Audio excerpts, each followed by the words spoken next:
All right, everybody, good afternoon. We got one more right tackle video, and this one, we don't really want to do this, but we may have to do this because of limited resources. This video, the guys in this video would just be pure backups. Guys who can fill the roster spot, guys who can do the things that they need to do in practice, who can technically play the position, but it seems unlikely we're going to get anything really good out of them. They're probably going to not be that different than Curhan or Peters was last year at the right tackle spot. So this is kind of what we would do if we just don't have the resources, which that may happen. We have a slightly below average amount of draft capital, and we may or may not have a lot of cap space. It depends on how aggressive we are in remaking this roster.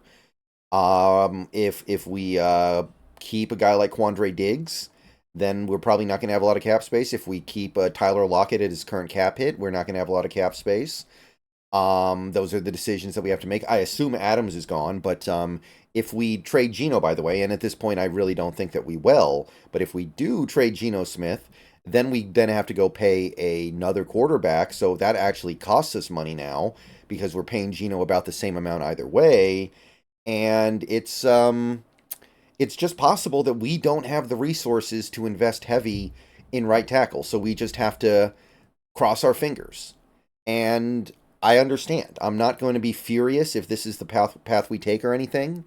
It feels uncomfortable for sure. It feels maybe even a little irresponsible, but we're trying to clean up the previous regime's mess a little bit. And the previous regime stuck us with all the Jamal Adams dead money we're going to about have to eat. We might have to eat more dead money on some of these other players, and there just might not be options out there for us.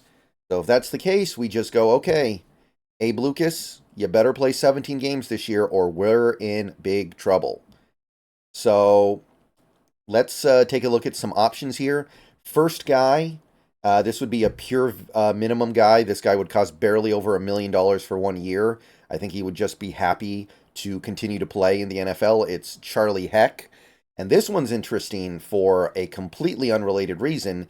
His father is Andy Heck, who was a former first-round pick of the Seattle Seahawks in 1989. So this guy actually has a little bit of a connection to the organization via his father. Andy Heck never became a great player, but he was a quality player and stayed in this league for over a decade, which is not easy to do, and he did accomplish some pretty impressive things during his time.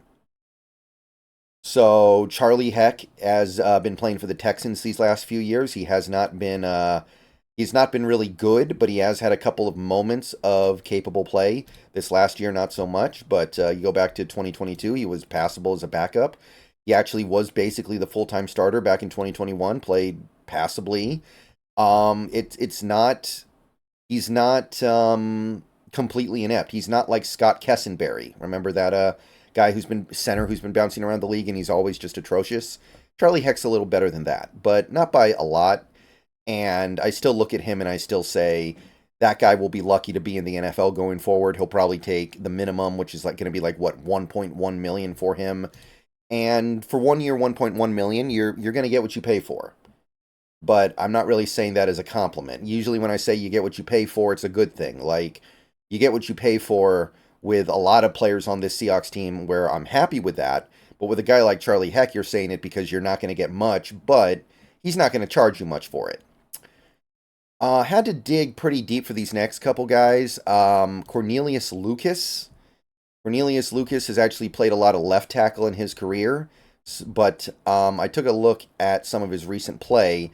He was a backup who did play a decent amount at left tackle last year, but you go back to 2022, it was all at right tackle. He played most of the season, played pretty good. He was pretty good, right? Like, the grades back it up at least. Seems like he was all right. He's had some good years, but age is becoming a problem. He's about to turn 33. His best years are clearly behind him. I don't get the sense this guy's going to get anything more than the veteran minimum. I think the league has just kind of passed him by.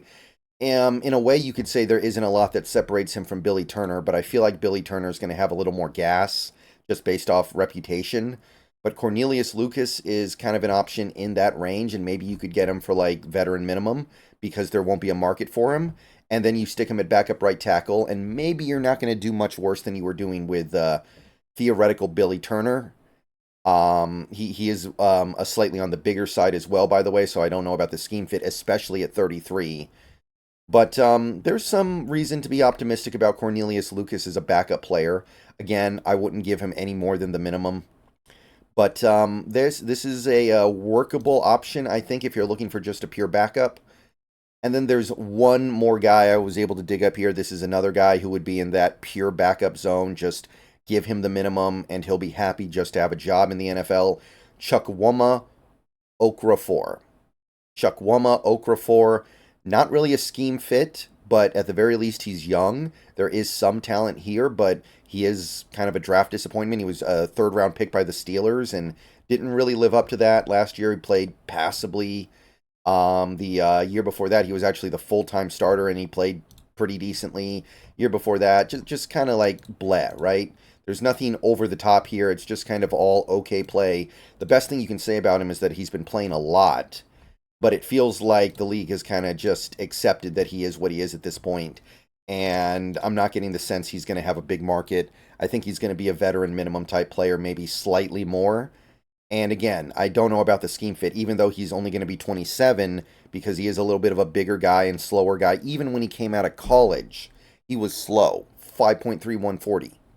So Chukwuma Okorafor, I mean, you could do a lot worse for a backup for sure. I think that being a workable backup is kind of his calling in life. But I don't know if it would happen here. I think that he might be a little bit of an awkward fit because he doesn't have the agility. You go back and look at the old scouting reports, he was a mauler. He's a mauler type. So, yeah, options are thin, guys. Options are just thin back here, especially when you're running an offense like the Seahawks want to, where you have mobile offensive linemen.